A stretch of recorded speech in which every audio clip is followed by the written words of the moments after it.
At home, I remove the CD and look at Throb's face, spread across the entire booklet, which opens out like an accordion.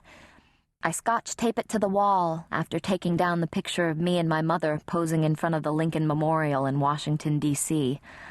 Lincoln is my favorite president. I feel bad for him because he looks so depressed all the time, and his face is on the penny, the cheapest coin of all. Gary watches me from the doorway. "Lori," he says, "your mother's gonna feel bad taking that picture down."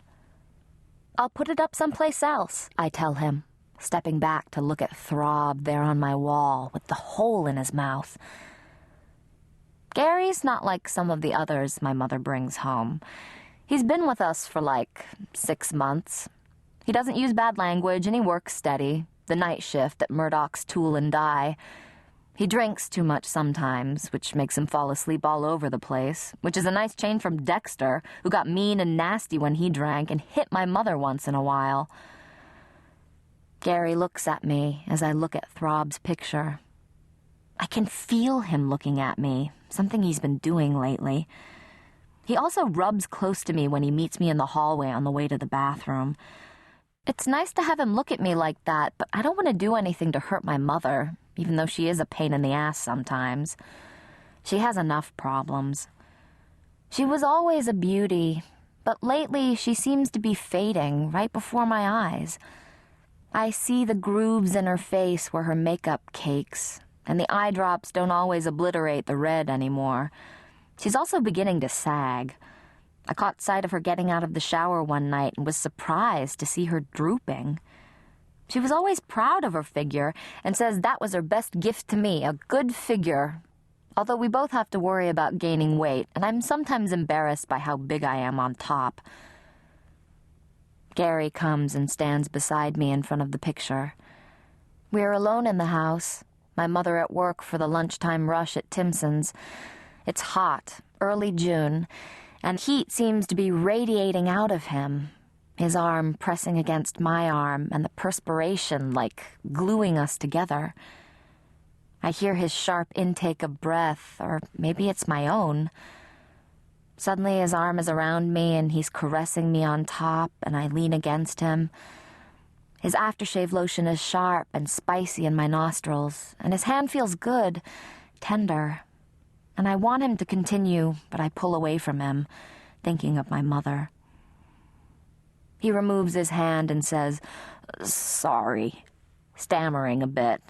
And I don't say anything, just stand there feeling depressed. I feel depressed because I know that if Gary stays, and my mother wants him to stay, permanently maybe, then I have to leave. Again. The next day, I read in the newspaper that Throb will be appearing this weekend at the Con Center in Wickburg, where we used to live, and my fixation intensifies. Wickburg is down in Massachusetts, about 100 miles from this stupid little town where we've been living for a year and a half, and I'm convinced that Wickburg is my destination and my fate, and the place where I will place my tongue in the black hole in Throb's mouth, leaving Gary and my mother to live happily ever after. Happily ever after sounds like a fairy tale, but my mother believes in fairy tales, happy endings, and rainbows. She always thinks tomorrow will be better than today, and believes only the good weather forecasts, never the bad.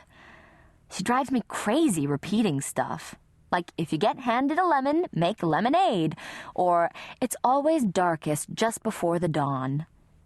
Once, early in the morning, rain pelting the windows, she sat at the kitchen table, pressing an ice bag against a black eye she received from Dexter. She looked up brightly from the newspaper on the table and said, "Listen to this, Lori, my horoscope. Brightness everywhere. Keep up the good work. Your talents will be recognized. Isn't that grand?"